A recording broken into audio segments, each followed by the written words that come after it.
Hello everyone, I'm Paul and today we're solving problem 3578. Count partitions with max mean difference at most k. The difficulty here is medium, but this is actually very tricky, or at least it was for me, so next we will go step by step. We are given an integer array nums and an integer k, so let's say that this is nums and k is 0. And we need to partition nums into one or more subarrays such that the difference between the maximum and the minimum element in each subarray is at most k. And we need to return the total number of partitions under this condition, modulo 10 to the power of 9 plus 7, because the answer may be too large. So if we are given this array and k is 0, we can partition this array like this. And here the maximum and the minimum elements is 3, and the difference between 3 and 3 is 0. And given that 0 is equal to k, and we are looking for a difference that's at most k, this is valid.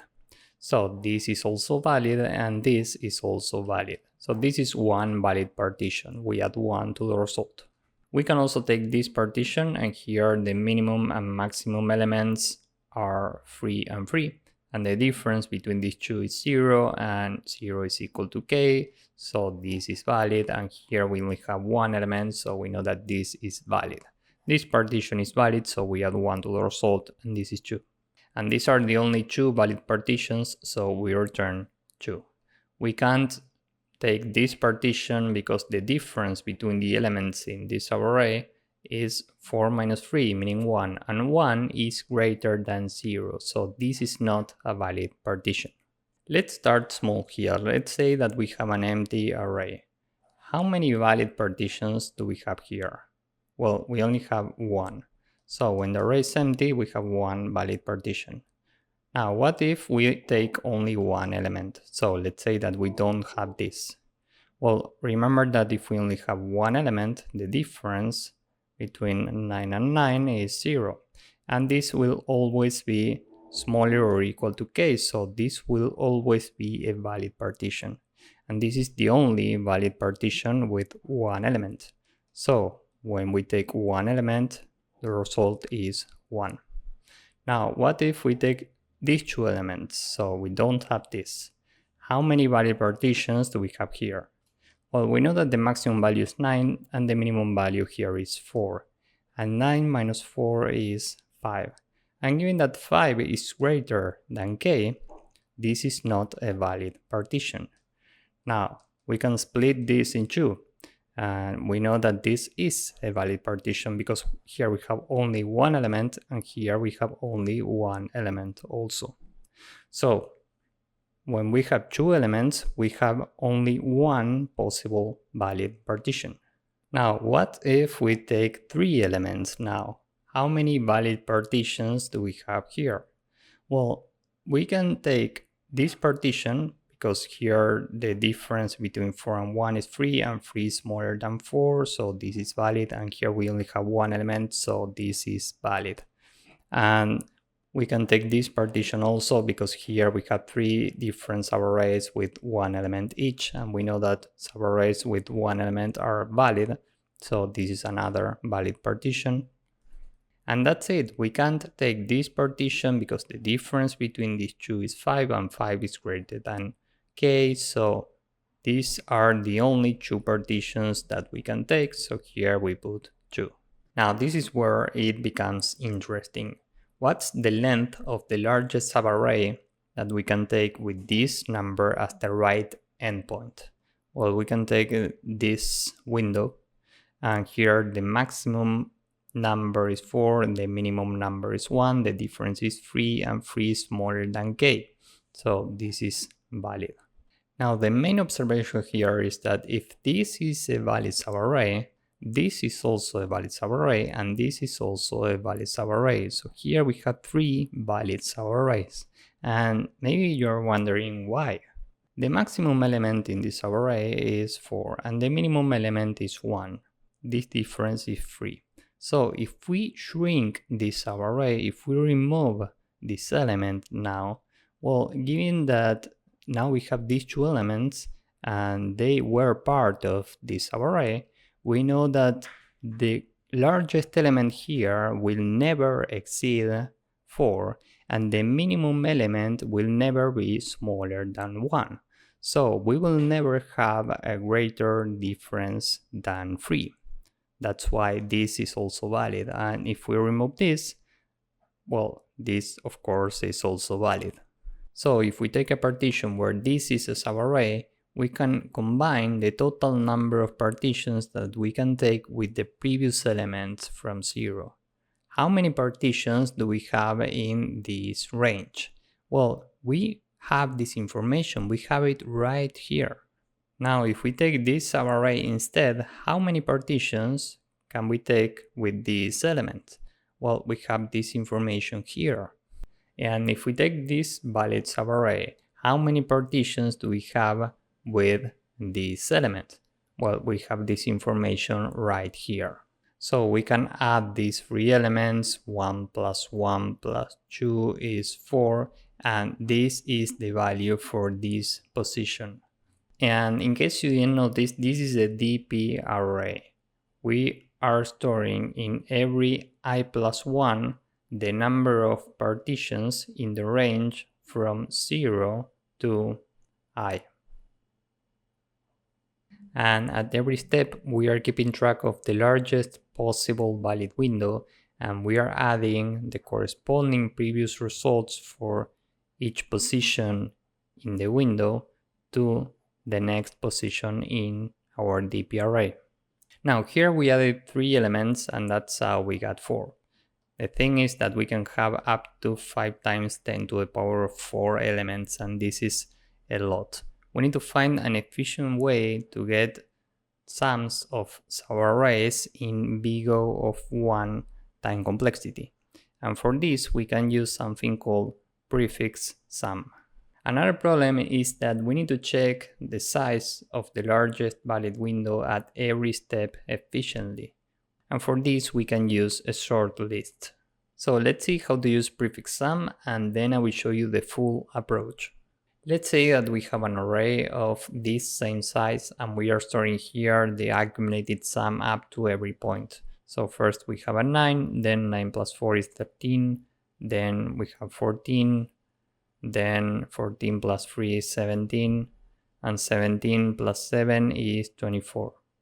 And now let's say that we're trying to get the sum of this subarray. Well, we can take the right bound and subtract left bound minus 1. So we take the sum of every element up to this point, 24, and subtract the sum of every element up to the left bound minus 1, meaning we subtract 14. And the result here is 10. This means that the sum of the elements in this subarray is 10. And just to be clear, we are trying to get the sum of these 2 elements. So we take the sum of every element here up to the right bound, meaning we take the sum of all of these, and subtract the sum of all of this, meaning the sum of every element up to the left bound minus 1. And this is how we get this subarray. So with this in mind, now let's see the full approach.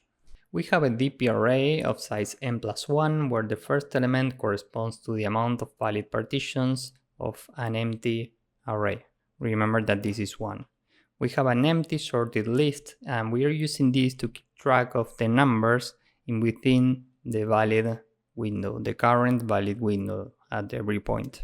And instead of using a prefix sum array, we are using an integer. This is initially 1 because this is 1. Here we are doing a prefix sum of this DP array. We have left and right pointers. We are using right to iterate every index, and we are using left to keep track of the current window. So with left and the sorted list, we are keeping track of the current window efficiently. You will see how this works in a few seconds. So first we have a 9. We need to add this to our window, so here we have a 9 now. And now we're checking if the difference between the maximum and the minimum element in this sort list is greater than k, because if it is, we need to remove elements from the window. and the difference between 9 and 9 is 0, we know that this will never be greater than k, so we are ready to continue. Now we can say that dp at I plus 1, meaning here, remember that this array is left shifted, so from this index I plus 1 is here.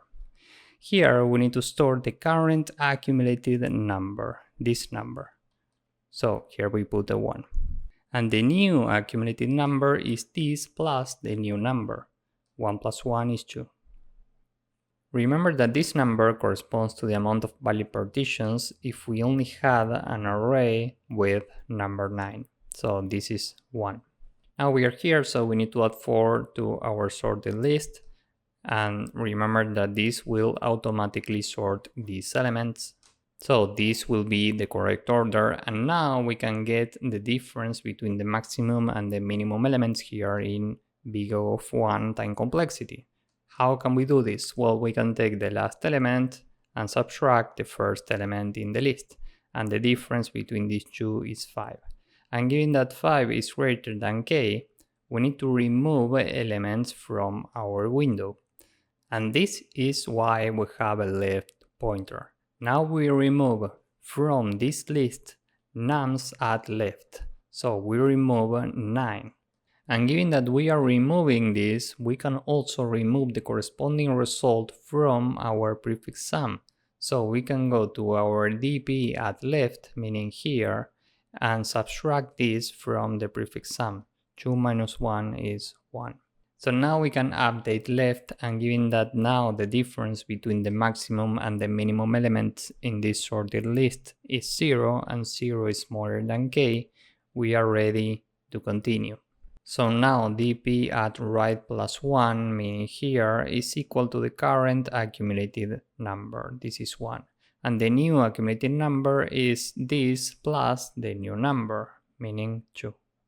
Now we update right, and first we need to add this to our window. So here we put a 1, and the new sorting will be the following. And now the difference between the maximum and the minimum elements here is 3. And given that 3 is smaller than k, we are good to go. We can add to this position the current accumulated number, so this is 2, and here we need to add the new number, because here we are storing accumulated numbers at every step, so the new prefix sum is 4.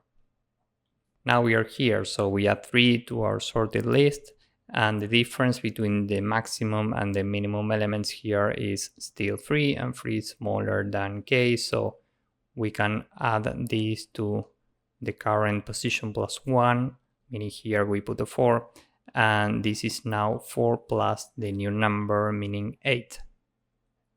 So now the right pointer is here. We need to add 7 to our sorted list, and now the difference between the largest and the smallest elements is 6, and given that this is greater than k, we need to remove elements.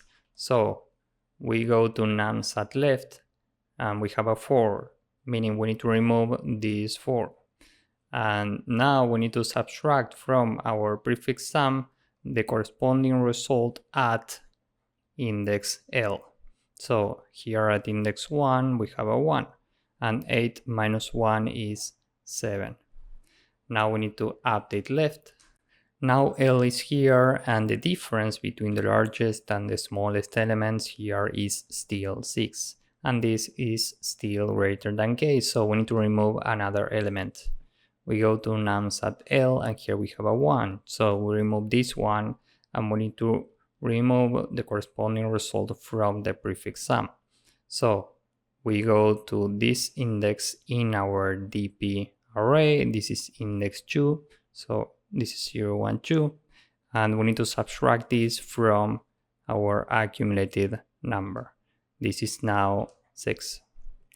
Now we can update left again, and now the difference between the largest and the smallest elements here is 4, and 4 is equal to k, so we are good to go. We can add to the current right plus 1 the accumulated number, so this is 6, and now we can update accumulated with this number, so this is 12. So the total number of valid partitions in this entire array is in dp at n. Finally, we return 6. And with this in mind, now let's go with the code and hopefully you will get the idea. We have a mod value, which is 10 to the power of 9 plus 7. N is the length of nums. We have a VP, which starts with 1, and then we have n zeros. The prefix sum is initially 1, and that's because of this one up here, and we have an empty sorted list. The left pointer is initially 0, and we are iterating every possible right. So for our in range n, every time we add to our window nums right. Now, while this is SL minus 1 minus SL0 is greater than k, we need to shrink our window, meaning we need to remove elements. Why? Well, because the difference between the largest and the smallest elements in the window is greater than k. So sl.remove nums l, and we update the left pointer. Now before doing this, we also need to update the prefix sum. So this is minus equal dp left. Remember that we are using a mod value up here. So instead of doing this, we need to say that ACC is equal to ACC minus dp left. And this is modulo mod. Now every time dp right plus 1 is equal to ACC, and the new ACC is ACC plus dp right plus 1 modulo mod. And finally, we return dpn. So this is the entire code. Now let's submit this and see if it works. As you can see, this works and it's efficient enough. Here the time complexity is big O of n log n because of each operation with the sorted list. And you can make this more efficient, as you can see, by replacing this sorted list with 2 monotonic stacks. One monotonically increasing stack and one monotonically decreasing stack. But I will leave that to you in case that you want to try to implement it or do some research about it. So this is it for this problem. If you found this useful, please drop a like, subscribe, and see you in the next one. Bye bye.